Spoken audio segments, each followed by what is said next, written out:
Hola, ¿qué tal? ¿Cómo les va? Muy buenas tardes. Gracias por estar del otro lado, por seguir con nosotros en Mirá Canal U, como lo hacemos todos los días, de lunes a viernes, a las 7 de la tarde por la pantalla del 10 y a las 10 de la noche por la pantalla de Canal U. Así es, conociendo parte de lo que ofrece la Universidad Nacional de Córdoba, haciendo de algún modo un extracto, ¿no?, de todos los programas del canal universitario y nosotros mostrando parte de esa programación aquí en Mirá Canal U, compartiéndola con ustedes, y también algunas otras cuestiones que tienen que ver, por ejemplo, con todo lo que es la producción del servicio informativo de Canal 10, porque obviamente dependiendo del tema, dependiendo del invitado y de la coyuntura, vamos tratando temas de estricta actualidad en algunos casos, claro, interesantes para ir conociendo, y fundamentalmente cuando tenemos invitados que tienen mucho para decir de algunos temas porque son especialistas en eso. Así que hoy vamos a estar por el lado internacional, a lo hoy mejor. Vamos a hablar un poquito del mundo en el cual estamos viviendo, porque nos está acompañando gentilmente el señor Marcelo Taborda. Él es periodista, colega nuestro, ha trabajado algo más de 25 años en La Voz del Interior, hasta hace algunos meses. Además es docente y además es un especialista en política internacional.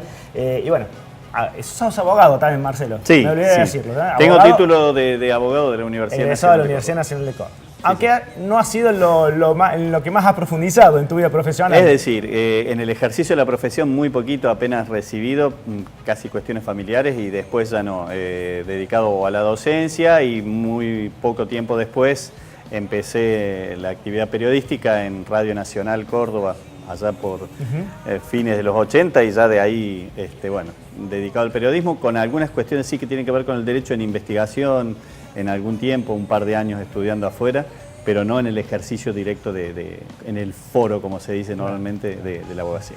Con muchos años en La Voz del Interior, pero también colaborando en un montón de otros medios, fundamentalmente en la beta de la cuestión política internacional, ¿no? Así es. Que es algo que te apasiona, que te gusta, que te llevó la vida ahí, o cómo viene la mano. Sí, podríamos decir que la vida llevó por ahí a ese tema. Creo que tiene que ver un poco el hecho de haber estado estudiando afuera. Hace ya unos cuantos años haber estado haciendo un posgrado en Barcelona durante 2 años, casi 3, viviendo allá, y acercarse a otra realidad o con otra mirada, con diferentes visiones del mundo. Al regreso aquí ya comencé a especializarme específicamente en lo que era el tema de la política internacional, por una cuestión de interés también y la posibilidad de ampliar un poco la visión del mundo, ampliar la cabeza un poco. Claro que sí, porque es muy importante, viste, uno por ahí ve las noticias más locales, las noticias nacionales, pero todo tiene que ver con todo, ya lo decía el maestro, y efectivamente en un mundo tan globalizado, las cosas que pasan en otros lugares tienen incidencia directa en nuestra vida cotidiana, ¿no? Cada vez más, así que es interesante conocerlo, o al menos tener una mirada un poquito más puntual de algunos fenómenos que están pasando en el mundo, y hoy vamos a tener un programa en ese sentido también, porque vamos a aprovechar la presencia de Marcelo para que nos dé una mano con eso. Y mucho más cuando hace tan poquitos días, bueno, tuvimos la cumbre acá en nuestro país, que nos ha dado muchísima tela para cortar, ¿no? Claro que sí, y si les parece arranquemos con eso, puede ser, arranquemos con un resumen, si se quiere, un pequeño extracto de lo que fue casi el discurso final de Mauricio Macri en esta cumbre del G20 que se realizó en la ciudad de Buenos Aires, con un impresionante operativo de seguridad, pero también inédita para la historia de nuestro país. Hay visiones de un lado y del otro respecto de lo que fue y lo que tuvo, pero bueno, algunos de los puntos centrales que después se vieron plasmados en el documento final los sintetizaba el presidente Mauricio Macri. Veamos el informe y después lo charlamos con Marcelo Taborda. A nivel local se planteaba en el periodismo que uno iba a tener que elegir, y no es así. O sea, la Argentina ha demostrado especialmente, no solo a lo largo de estos 3 años, sino en estos 2 días, que nosotros somos capaces de tener muy buenas relaciones con todos los países. Y esto es lo que está sucediendo en este momento. Por eso digo que nunca la Argentina estuvo más conectada al mundo que como ahora. Y hoy podemos decir que tenemos una excelente relación con los Estados Unidos, que siempre ha sido el primer inversor extranjero en la Argentina, y es de donde, sacando los limítrofes, más turistas nos visitan y también hoy tenemos una excelente relación con China y mañana tenemos una visita de Estado, donde vamos a pasar varias horas con Xi Jinping, que cada vez se hace más fanático de la Argentina. Y respecto a las palabras que salieron de la reunión que tuvimos ayer a las 7 de la mañana con mi amigo Donald Trump, no son así, o sea, no hablamos en esos términos y la Argentina no ve, honestamente, la presencia de China como una amenaza, sino que la ve como una oportunidad de desarrollo, insisto, de trabajo para los argentinos, ¿no? De oportunidades de desarrollo para los argentinos y con todos los países tratamos de llegar a acuerdos que sean de mutuo beneficio, ¿no? No vamos a hacer ningún acuerdo que sea en perjuicio de los argentinos, tampoco nunca vamos a lograr un acuerdo que sea en contra del otro país. Tratamos de buscar cosas que nos sumen a ambos y lo estamos logrando. La verdad que hemos acordado muchísimas cosas en estas horas que han pasado y las 17 bilaterales. Bueno, allí estaba, a modo de resumen, un poco lo que plantea el presidente. Dejó muchísima tela para cortar, no lo vamos a abordar todo aquí, Marcelo, pero sí tal vez un pantallazo de lo que ha significado. Escuché a un colega decir y me pareció muy interesante, ¿no? Estuvieron en este G20, como en cada una de estas reuniones, no sé si los mejores líderes, pero sí los más importantes o los más poderosos, ¿eh? Después, si son los mejores o no, esa arena de otro costal. Sí, bueno, estaban representadas las 2/3 partes del mundo, claro, en cuanto a población, ya con China e India presentes, esa claro, es una ecuación obvia, pero para detenerse un poco en lo que decía el presidente, por un lado, hasta cierto punto cierto y por ahí no tanto lo que había dicho Estados Unidos. Una alta funcionaria vocera del gobierno norteamericano efectivamente utilizó la palabra depredación para referirse a China. Y habrá que ver si se puede mantener ese equilibrio de no elegir en este caso, porque sobre todo las dos grandes potencias, Estados Unidos y China, que era la cumbre esperada dentro de este G20, que no se sabía si finalmente se iba a concretar, si iba a haber un portazo antes, más cuando se dio la muerte de George Bush padre, se habló en un momento de que se iba a retirar antes Donald Trump de esa reunión que finalmente mantuvieron el sábado de la noche en Buenos Aires. Pero esto se ha establecido entre esas dos grandes potencias una tregua de 90 días. Todavía no se sabe cómo va a prosperar esa tregua, si va a generalmente consolidarse o si van a volver esta guerra arancelaria que ha tenido por un lado al comercio del mundo un poco en vilo.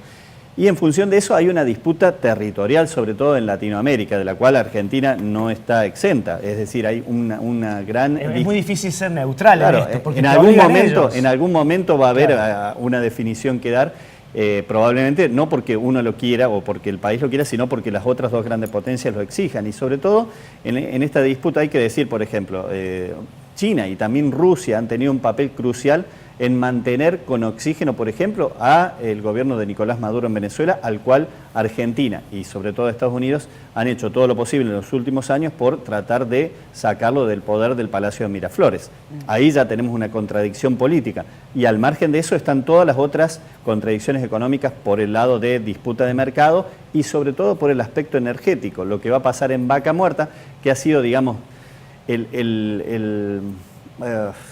cuesta decir como que fuera el ofrecimiento o el plato o el menú principal que ofrece Argentina para inversiones, pero en buena medida esto ha sido sobre todo con los países más poderosos, entre ellos Estados Unidos, entre ellos China, entre ellos también Rusia, que hubo una reunión el sábado a la tarde entre el presidente Macri y el presidente Vladimir Putin. La otra cosa que para decir es, si uno hace una retrospectiva y compara estas imágenes y lo que se dijo de la reunión o de la visita de Estado de Xi Jinping con lo que pensaba el actual presidente poco más de 3 años atrás, que era un poco, cuando dice nos hemos reinsertado en el mundo, ni estábamos tan afuera ni estamos tan dentro con un papel preponderante en todo caso, porque a las cumbres el gobierno anterior, en la persona Cristina Fernández de Kirchner, a partir del 2008 es cuando se empezaron a incorporar jefes de Estado, presidentes y jefes de gobierno. Antes era una reunión sobre todo de ministros de Economía y presidentes de bancos centrales. Y desde el 2008 en adelante Argentina tuvo esa participación con bemoles, pero participación siempre en estas cumbres o estas reuniones de poderosos. y también con un peso específico funcionando en tándem con Brasil, sobre todo con el Brasil de Luis Ignacio Lula da Silva y de Dilma Rousseff. Hoy demonizados en buena parte de los medios brasileños o de este concierto de naciones a nivel internacional. Yo digo, ¿cambió tanto el mundo desde ese entonces a esta parte o cambiaron las interpretaciones que se dan desde acá? Yo creo que en ese sentido el papel de China es indudable, segunda potencia que aspira a disputar la hegemonía en el lapso de esta centuria del siglo XXI a Estados Unidos. Un mercado importantísimo para abordar, pero al mismo tiempo la necesidad que tiene Argentina de fondos urgentes. La necesidad tiene cara de hereje en muchas cosas, como dice el refrán, y bueno, en este caso también era tratar de captar inversiones o proyectos de inversiones desde donde se pudiera. Sí, ¿no? y se ha vendido que ha habido una treintena de acuerdos directos ya con China, ya después en la visita de Estado. Ahora, Marcelo, da la sensación, y como suele ocurrir en este tipo de reuniones tan formales y tan encumbradas, que una cosa es el documento final, el texto y lo que se dice formalmente, y otra cosa es lo que pasa realmente por abajo. Es decir, esto que incluso el propio Macri ha vendido como que fue el mentor de este acuerdo, de esta tregua entre China y Estados Unidos, lo ha sido hasta allí nomás, digamos, las dos potencias, como bien lo está planteando, van por más, además con líderes muy particulares, por mencionarlo de algún modo a Trump. Digo, esto puede continuar y esto tiene consecuencias para todo el mundo, incluidos nosotros, ¿no es cierto? Sí, sí, y sin duda habrá que ver cómo evolucionan los márgenes de tiempo que se han dado las dos potencias para ver, en principio, si los aranceles bajan, si se licúa un poco esta tensión que se había generado en los últimos meses. Y ya un funcionario del Tesoro norteamericano advirtió, dice, bueno, todavía no hemos firmado nada, vamos a ver qué pasa, cuál es la respuesta de China, es decir, comienza a abrirse el paraguas. Y no hay que olvidar que desde que llegó a la Casa Blanca, Donald Trump ha cumplido promesas electorales que había hecho, algunas de ellas muy duras, como retirar a su país del Acuerdo de París o del Acuerdo Transpacífico. Dicho sea de paso, cuando vos hablas de las declaraciones finales, Argentina, en un guiño, en una suerte de guiño a Donald Trump, sacó como país organizador y presidente pro tempore, Macri podía proponer una serie de temas. Entre los 4 tópicos que propuso o tocó, no mencionó específicamente lo del acuerdo climático, que sí lo introdujo el presidente de Francia, Emmanuel Macron. Pero Estados Unidos siguió sin firmarlo y en el documento final, que normalmente se hacen por consenso, está la firma y la salvedad de Estados Unidos, que está fuera. Explícitamente que ellos se mantienen la postura de estar fuera de ese acuerdo climático. Y se llevó a cabo esta semana, ¿no? La cumbre climática. También hubo una cumbre, sí, inmediatamente después se realizó esta cumbre climática. Es decir, concurrimos todos formales para la foto, pero en los hechos los poderosos siguen pasándose, digamos, la vara sin demasiado... Sí, e incluso si vos hacías alusión a los más de 30 acuerdos con China, algunos de ellos es buscar la cooperación en materia de minería. A veces parece los documentos son buenas intenciones, pero no hay mucho concreto. Así. Para llegar a esos consensos a veces se hace lo suficientemente laxo o lo suficientemente líquido como para que todo el mundo pueda poner la firma sin comprometerse demasiado o sin tener que después dar respuesta a sus propias cuestiones internas. No nos olvidemos que los que estuvieron acá atraviesan graves problemas internos, sino que lo diga el presidente de Francia, Emmanuel Macron. Sí, se le incendió a París mientras todavía apenas volvió, se encontró con los chalecos amarillos. Bueno, se los encontró acá también cuando bajaba del avión. Mucho más gentil el chaleco amarillo. Un embajador de los chalecos amarillos era en ese caso. Pero a la vuelta, bueno, ha tenido que ceder, de hecho, en lo que había dado como medidas de aumento de los combustibles y algunos de los impuestos que habían generado una ola de rechazo en todo el país, a la cual ya se habían empezado a plegar los estudiantes secundarios tomando colegios. Bueno, nadie está exento de esas protestas. Uno de los temas que están en la declaración final es las reformas laborales y a Macron también le han salido a la calle a protestar y a reclamar en contra de esas reformas. Y habrá que ver cómo se desenvuelven otros líderes. Theresa May tiene el Brexit a mitad de camino. En Italia, Giuseppe Conte, que es una especie de fórmula ecléctica media rara entre el movimiento 5 estrellas, que era de los antipolítica, pero si se quiere tirado más a la izquierda, y la Liga Norte, que es la ultraderecha, pende de un hilo, porque en cualquier momento alguna de las fuerzas le puede presentar una moción de censura. El propio Putin con su conflicto con Ucrania, es decir, cada uno tenía su propia agenda, y acá, bueno, cuando vemos esas declaraciones finales que aparecen en una suerte de Facebook Live de la Casa de Gobierno, es obvio que si yo estoy invitado a tu casa y me pones un celular para que diga qué tal la pasé, y después de haber comido un asado, perfecto, y no voy a decir que, mira, la verdad que me parece que en tu casa tenés una manchita de humedad, yo que vos la arreglaría, o sea. Claro. El único que no disimuló mucho fue Donald Trump, ¿no? Sí, con algunos... No se esforzó demasiado en parecer que estaba... Es la honestidad brutal que tiene por ahí, o la brutalidad que tiene directamente. Y también me llamó la atención cómo Putin saludaba afectuosamente, uno de los pocos que fue más demostrativo con el príncipe saudí, ¿no? Que estaba en un momento difícil. Sí, yo creía también lo mismo en el sentido de que fue el que más visible se lo vio aparecer y no escaparle a la foto con él.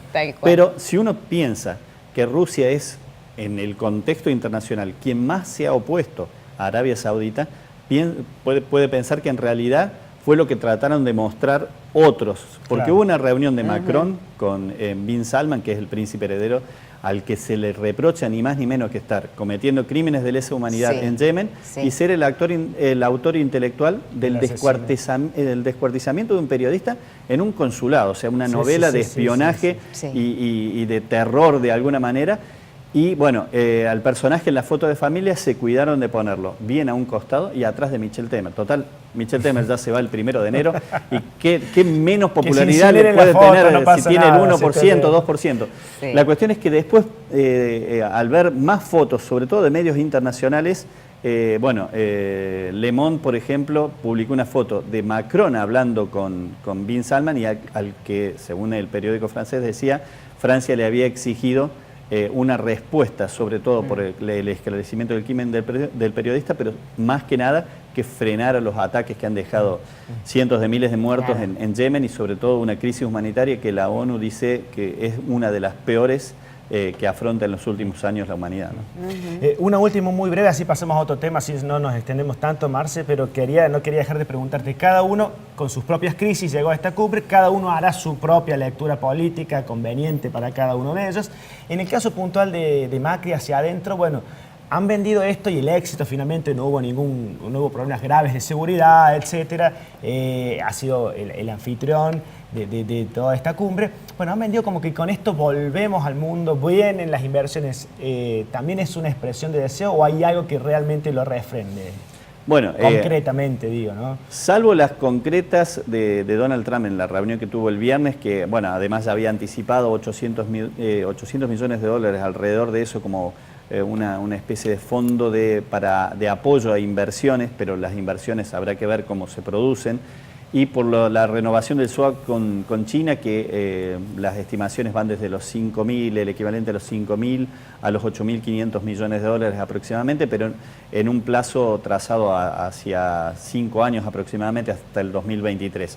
Lo demás han sido intenciones, como hasta ahora, la lluvia aumentada de inversiones que no se ha producido hasta ahora, habrá que ver si finalmente se empieza a concretar, pero seguramente dependerá de otras variables, porque por un lado la diplomacia va por un carril, pero el mundo de los negocios a veces suele tomar otro camino. Entonces, habrá que ver si estos inversores consideran que se dan las condiciones favorables para ellos, que también habrá que ver si son favorables también para nosotros. Claro. ¿En qué condiciones Sobre llegan todo si para ello se exige una reforma laboral mediante. O sea, cuando se habla de reforma laboral y bajar los costos laborales, estamos hablando normalmente de políticas de flexibilización que generalmente a los trabajadores no le caen muy bien y es lo que suelen exigir los empresarios para bajar el llamado costo laboral, ¿no? Así es. Bueno, algunos datos que han dejado bajando un poquito a la realidad. Es muchísimo lo que se puede hablar, lo que se sigue hablando y lo que se va a seguir hablando y escribiendo de esto, pero ha sido muy didáctico en su doble rol de periodista y también de docente, Marcelo, con nosotros. ¿Les parece que cerremos este primer bloque? Después de haber hablado del G20, arrancamos con todo. ¿Hacemos la primera pausa? La primera pausa. Con más en un ratito nada más. Pero tenemos muchísimo, hasta las 8, no se vayan.